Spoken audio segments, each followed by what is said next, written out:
नमस्कार मित्रांनो, मोहक मराठी कथा या यूट्यूब चॅनलवर आपले मनपूर्वक स्वागत आहे। यात तुम्हाला नवनवीन कथा ऐकायला मिळतील। जर तुम्हाला मी सांगितलेल्या कथा आवडत असतील तर माझ्या कथांना लाईक आणि सबस्क्राईब करा आणि नवनवीन कथांचा आनंद घ्या। नमस्कार मित्रांनो, माझे नाव राहुल आहे। मी 27 वर्षाचा तरुण आहे। इंजिनिअरिंग झाल्यानंतर मी एका IT कंपनीमध्ये कामाला लागलो होतो। माझे काम अगदी उत्तम सुरू होते। कंपनी मला काही कामासाठी अमेरिकेला पाठवणार होती। त्यासाठी माझ्या मॅनेजरने मला आपले पासपोर्ट तयार करायला लावले होते। मी मूळचा वर्ध्यासारख्या लहान गावाचा होतो। माझे पासपोर्ट तयार नव्हते, म्हणून मी नागपुरात त्यासाठी ऍप्लिकेशन केली। मला पोलीस व्हेरिफिकेशनसाठी पोलीस स्टेशनला बोलवले होते। मी तिथे गेलो। स्टेशन इन्चार्ज एक मॅडम होत्या। त्यांना यायला वेळ होता, म्हणून मी त्यांच्या कॅबिन बाहेर त्यांची वाट पाहत बसलो होतो। थोड्या वेळात मॅडम आल्या आणि हवालदाराने मला आत यायला सांगितले। केबिन मध्ये गेल्यावर इन्स्पेक्टरला बघून तर माझ्या डोळ्यावरच विश्वास होत नव्हता, कारण ती इन्स्पेक्टर दुसरी तिसरी कुणी नसून माझ्या लहानपणीचा मित्र अजितची बहीण कल्याणी होती। तिच्याकडे मी बघून अवाकच राहिलो। तिने माझ्याकडे पाहिले आणि बोलली, "अरे राहुल, तू इकडे कसा?" त्यावर मी बोललो, "कल्याणी ताई, पासपोर्टच्या व्हेरिफिकेशनसाठी मी इथे आलो होतो." "अच्छा, मला वाटलं तू तर काही गुन्हाच केला," असे म्हणत ती जोरजोराने हसायला लागली। मग मी पण हसलो। तिने मला तिच्या कॅबिनमध्ये बोलवले आणि चहा नाश्त्याची व्यवस्था केली। माझे पोलीस व्हेरिफिकेशन पण 1-2 मिनिटातच करून दिले। नंतर आम्ही बऱ्याच वेळ बोलत राहिलो आणि जुन्या आठवणी, आमच्या कॉलेज डेज मध्ये केलेली मस्ती, मजा, उन्हाळ्याच्या सुट्ट्यामध्ये कल्याणी ताईच्या घरी तिच्या भावासोबत केलेले ग्रुप स्टडीज, या सगळ्यांबद्दल आठवण काढून आम्ही हसत राहिलो। निघताना तिने मला विचारले, "कधी भेटशील?" "मी इथेच पोलीस क्वार्टरमध्ये 127 नंबरच्या फ्लॅटमध्ये राहते." तिच्या डोळ्यात एक वेगळीच चमक होती। मी तिच्याकडून तिचा नंबर घेतला आणि म्हणालो, "ताई, मी आता इथेच काही दिवस आहे। मला जेव्हा बोलवायचं असेल तेव्हा बोलवा, मी नक्कीच भेटायला येईल." आणि मी पोलीस स्टेशन मधून निघालो। घरी जायला बसमध्ये बसलो, पण माझ्या डोळ्यांसमोर आठवणीचे चक्र फिरायला लागले। काही करून कल्याणी माझ्या डोळ्यासमोर जात नव्हती। आताही तशीच देखणी, रुबाबदार, तिचा डौलदार फिगर, तिचा गर्द गोरा रंग, काळेभोर केस, नक्षीदार आणि पाणीदार डोळे, पोलिसांच्या वर्दीवर तिचे सर्व उतार चढाव पाहून माझ्यात तर करंटच संचारायला लागला आणि त्याचा असर माझ्या तिकडल्या भागात होऊन आता मला स्वतःची पॅन्ट ऍडजस्ट करायला लागली। आज कल्याणी सोबत झालेल्या भेटीमुळे मी काही वर्ष मागे गेलो आणि एकदम मला फर्स्ट इयरचे दिवस आठवले। त्यावेळी नुकताच मी इंजिनिअरिंग कॉलेजमध्ये प्रवेश घेतला होता। कम्प्युटर इंजिनिअरिंगच्या पहिल्या वर्षाला तिथे मला अनेक मित्र मिळाले, पण त्यामध्ये अजित, जो माझा सगळ्यात बेस्ट फ्रेंड होता। अजितच्या घरी मी नेहमीच जायचो, कारण आम्ही दोघेही एकमेकांच्याच घराजवळ राहत होतो। त्यामुळे जाण्या येण्याच्या रस्त्यातच त्याचे घर नेहमी लागायचे। अजितचे घर बरेच मोठे होते, वाड्यासारखे। मोठे अंगण, मागचा परस, 5-6 खोल्यांचे 2 मजली माडीचा वाडा। अजित 1 नंबरचा रंगेल होता। त्याला अश्लील व चावट पुस्तकांची आवड होती। तो त्याच्या खोलीत नेहमीच अशी पुस्तके लपून ठेवायचा आणि मी त्याच्या घरी आल्यावर मला ती पुस्तके वाचायला द्यायचा। त्यातील उघड्या नागड्या बायका आणि त्यांच्या अश्लील संबंधाच्या गोष्टी ऐकून मला सुद्धा चावट आणि अश्लील गोष्टीचा छंद लागला होता। अशा कथा वाचताना किंवा कॉमिक्स पाहताना माझा स्वतःवर कंट्रोल राहत नसे आणि उत्तेजनाच्या भरात मी शेवटी स्वतःला स्वतःच्या हाताने शांत करून रिकामा होत असे। त्याच्या घरी अभ्यास करायच्या बहाण्याने मी आता जास्तीत जास्त अजितच्याच घरी पडून राहायचो। असाच एक दिवस मी नेहमीप्रमाणे त्याच्या घरात डायरेक्ट शिरलो, तर मी पाहिले की माझ्यापेक्षा 4-5 वर्षांनी मोठी असलेली एक सुंदर मुलगी अंगणात कपडे धुत बसली होती। तिने गाऊन घातला होता आणि कपडे धुताना तो ओला होऊ नये म्हणून तिने त्या गाऊनला आपल्या मांड्यापर्यंत वर ओढून ठेवले होते। माझे लक्ष आपसुकच तिच्या उघड्या आणि मांसाळ मांड्यावर गेले। तिच्या गोऱ्या गोऱ्या लुसलुशीत मांड्या पाहून माझ्या शरीरात वेगळेच तरंग उठायला लागले। ती एकदमच सुंदर होती। कपडे धुत असताना हळूच तिने आपल्या डोळ्यांवर येणारी केसांची बट आपल्या साबणाने भरलेल्या हातांनी अलगद बाजूला केली। त्यामुळे तिचे सौंदर्य आणखीनच उफाळून येत होते। मला ना आता परत फिरावे वाटत होते, ना आज जावे वाटत होते। मी तिथे शांत उभा राहून सगळा सीन पाहत होतो। माझ्या तोंडाला तर पाणी सुटले होते। पूर्वी कोणत्याही मुलीला पाहून माझ्या मनात असा विचार येत नव्हता, पण अजितने दिलेल्या पुस्तकांची जादू ही माझ्यावर झाली होती। कपडे धुताना ती दोन्ही हातांनी कपड्यांना जमिनीवर आपटत होती, त्यामुळे तिच्या छातीचा भाग गदागदा हालत होता। तिच्या गाऊनच्या 2 बटनपैकी एक बटन उघडी असल्याने तिचा ऐवाज आणखी जवळून पाहता यावा म्हणून मी 1-2 पावले पुढे झालो. तेवढ्यात अजितच्या आईचा आवाज मला कानावर आला. मी 3-4 पावले मागे सरकलो. काकूनी मला पाहिल्याने म्हणाला, काय रे राहुल, कधी आलास? काकू, आताच आलो. अजित कुठे आहे? त्यावर काकू म्हणाल्या, अरे तो बाहेर गेलाय, येईलच एवढ्यात. तेवढ्यात ती सुंदर पोरगी म्हणाली, आई कोण गा? तेव्हा काकूंनी मला तिची ओळख करून दिली.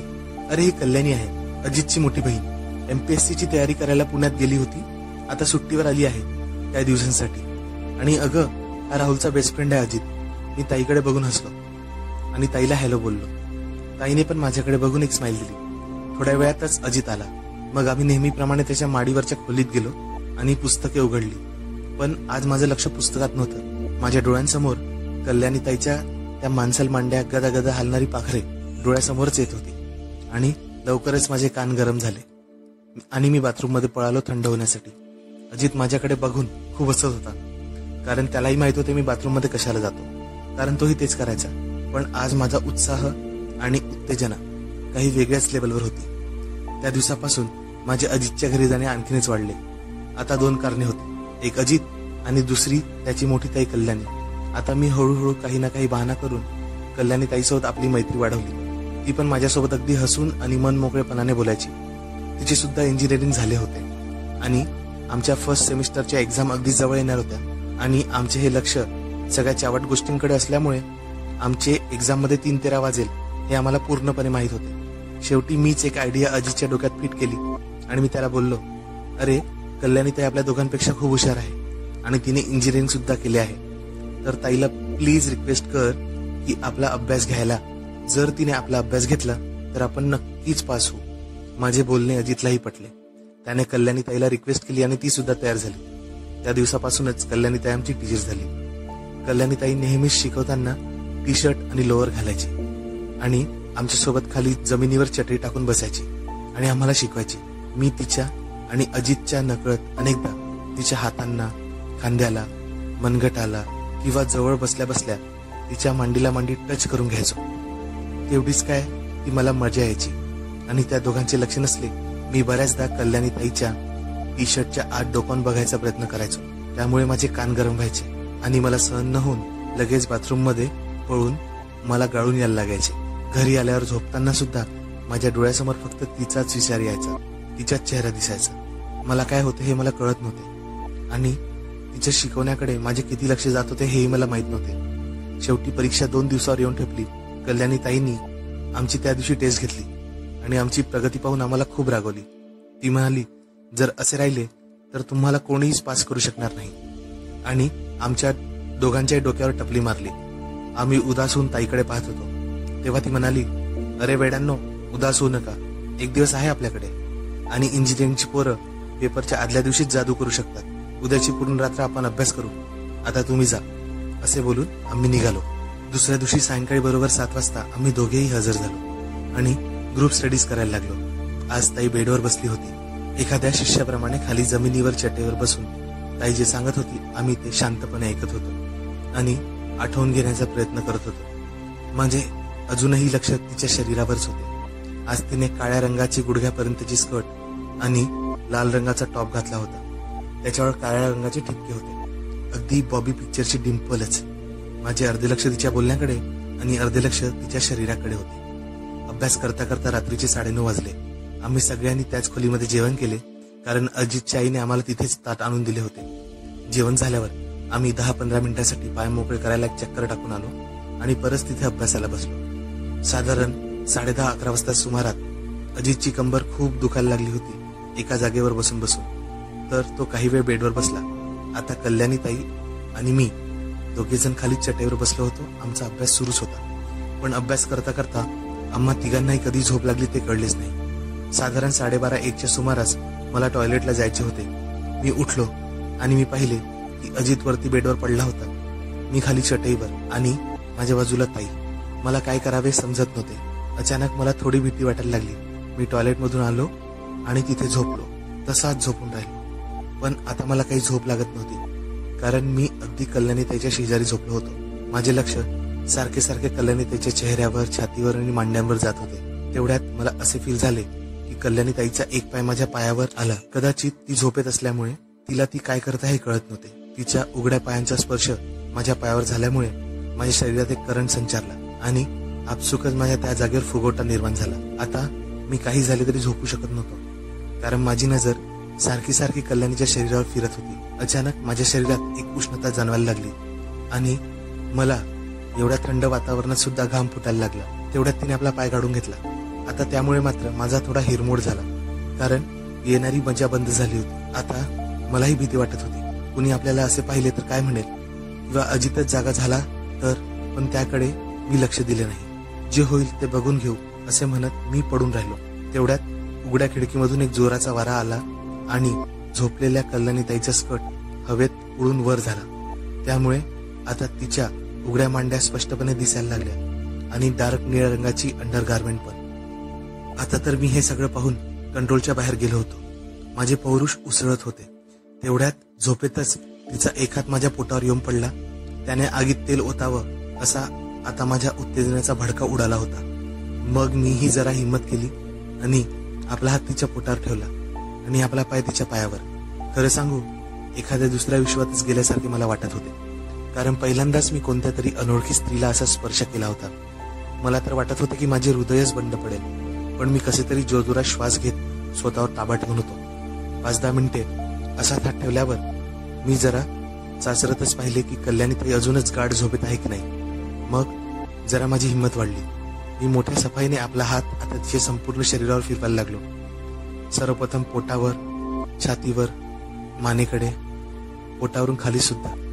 तिच्या शरीरातील अवयवांच्या होणाऱ्या स्पर्शागणिक माझ्या तोंडातून सुस्कारा निघत होता. अगदी अलगदपणे मी तिचा टॉप काढून काय काय बघता येईल ते पाहत होतो. आता माझा हात तिच्या छातीवरच फिरत होता. तेवढ्यातच कल्याणीताईने माझे दोन्ही हात घट्ट पकडले आणि माझ्याकडे पाहत म्हणाली, काय रे, काय करतोस? तिच्या आलेल्या या आवाजामुळे आणि तिने पकडलेल्या हातामुळे माझी तंद्रीच तुटली आणि मी शुद्धीवर आलो. मला तर घामच फुटायला लागला. मला वाटलं संपलं सगळं, आज आपलं काहीच खरं नाही. मी कसा तरी खोटा खोटा बहाणा बनवत तिला म्हणालो, ताई मी झोपलो होतो. झोपेमध्ये कधी माझा हात तुझ्या अंगावर पडला मला कळलेच नाही. सॉरी, मला माफ कर प्लीज, खरंच मला माफ कर असे म्हणत मी हात काढून घेऊ लागलो. तेव्हा कल्याणी मला म्हणाली, मला काय वेडा समजतो का रे लबाडा? मला कळत नाही का? माझी झोप मगाशीच उडली होती. मला पाहायचे होते की तू माझ्यासोबत काय करतोयस, म्हणून मी डोळे बंद करून नीटपणे सगळं पाहत होते. मला माहित आहे, ज्या दिवशी तू मला पहिल्यांदा पाहिले त्याच दिवसापासून तू मला चोरून बघतोस आणि आज तर तू माझ्यावर हातच टाकला. एवढी हिंमत तुझी? आता तर माझ्या तोंडून शब्दच निघत नव्हते. माझा चेहरा पूर्णपणे रडवेला झाला होता. आता ताईच पुढे बोलली, मग काय काय करायचे होते तुला माझ्यासोबत? माझ्याकडे बघून ती म्हणायला लागली. मी अगदी मान खाली घालून, ताई नाही ताई, असंच मी काहीच करत नव्हतो. तेवढ्यात तिने मला हात धरून ओढले आणि उभे केले आणि मला खोलीबाहेर ती घेऊन जाऊ लागली. मी निमूटपणे तिच्या मागे मागे आलो. मला वाटले की ती तिच्या आई वडिलांकडे घेऊन जाते. अजितचा बाप तर पैलवान होता. मरतोय आज आपण, एवढं सगळं डोळ्यात सुरू होतं. समोर काहीच दिसत नव्हतं. अंधारी आल्यासारखी वाटत होती. तेवढ्यात ती मला बाजूच्या स्टोर रूम मध्ये घेऊन आली आणि तिने स्वतःच्या हातानेच तिचा व्हाईट टॉप काढून फेकला. आता ती फक्त अंतर्वस्तावर होती. तिला असे बघून काय सुरू आहे मला कळतच नव्हते. ती मला म्हणाली, अरे असे चोरून काय बघतोस? जे बघायचे ते बघ उघडपणे, जे करायचे ते कर, आज तुला सगळं माफ असे म्हणत तिने मला मिठीमध्ये घेतले. थोड्या वेळ काय सुरू आहे हेच मला कळेना. असं वाटलं होतं की मी स्वप्नात आहे की काय. जिच्यासाठी आपण एवढं झुरतोय ती स्वतःच आज आपल्या मिठीत आहे. तर मग आता मला काही मागे हटायचे नव्हते आज, कारण आजचा चान्स परत कधी येईल माहित नव्हता. बघ मीही तिच्यावर अक्षरशः तुटून पडलो. तिच्यावर चुंबनांचा वर्षाव सुरू केला. तिनेही मला पूर्ण कॉपरेट केले आणि आम्ही दोघेही एकमेकांच्या शरीराशी चांगले खेळू लागलो. लगेचच मी चटई खाली पसरवली आणि तिला त्यावर घेऊन पडलो आणि पुढच्या खेळाला सुरुवात केली. माझी तर पहिलीच वेळ होती, पण कल्याणीने मला सांभाळून घेतले आणि खूप मजा दिली. जवळपास पुढची 20 मिनिटे आम्ही असेच सुरू होतो. नंतर आम्ही दोघेही गळून शांत झालो आणि तसेच एकमेकांच्या शरीरावर पडून राहिलो. थोड्या वेळाने आम्ही भानावर येऊन आपापल्या जागी परतलो आणि काहीच झालं नाही या आविर्भावात झोपी गेलो. झोपताना एक वेळा मी प्रेमाने कल्याणीचे ओठ आपल्या ओठावर घेतले. त्यानंतर पुढचे 6 पेपर आणि पुढच्या 6 रात्री आम्ही अशाच घालवल्या. माझे दिवस तर खूप चांगले गेले. ते दिवस माझ्या आठवणीच्या विश्वासून कधीच निघणार नाही असे झाले होते. पण फर्स्ट सेमिस्टर मध्येच मला 3 बॅक आले. मला घरचे खूप ओरडले होते आणि कल्याणी सुद्धा, कारण अजित पास झाला होता आणि माझे 3 विषय एटीकेटी होते. असेच चक्र माझ्या डोक्यात सुरू असताना अचानक मला जाग आली, कारण माझे गाव आले होते. मी उतरलो आणि 2 दिवसांनी लगेच कल्याणीचा फोन आला. कल्याणीचा फोन आल्यावर माझ्या शरीरात एक वेगळाच करंट संचारला आणि वेगळाच आनंद मला होऊ लागला. तिने बोलवलेल्याप्रमाणे मी घरी काहीतरी काम सांगून घराच्या बाहेर पडलो आणि शनिवारी रात्री मी कल्याणी ताईच्या घरी गेलो. नंतर काय झाले हे तुम्हाला सांगायची गरज नाही. त्या दिवशी आम्ही आमचे सगळे जुने रेकॉर्ड मुळत रात्रभर एकमेकांना सुख दिले.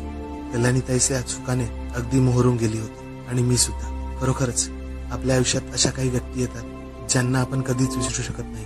प्रत्येकांच्या काही ना काही विशेष आठवणी असतात. तर मित्रांनो, तुम्हाला ही कथा कशी वाटली आम्हाला नक्की सांगा आणि आमच्या चॅनलला लाईक, शेअर आणि सबस्क्राईब करा. लवकरच आपण नवीन कथेंसोबत भेटू. तर बघत राहा मोहक मराठी कथा. धन्यवाद.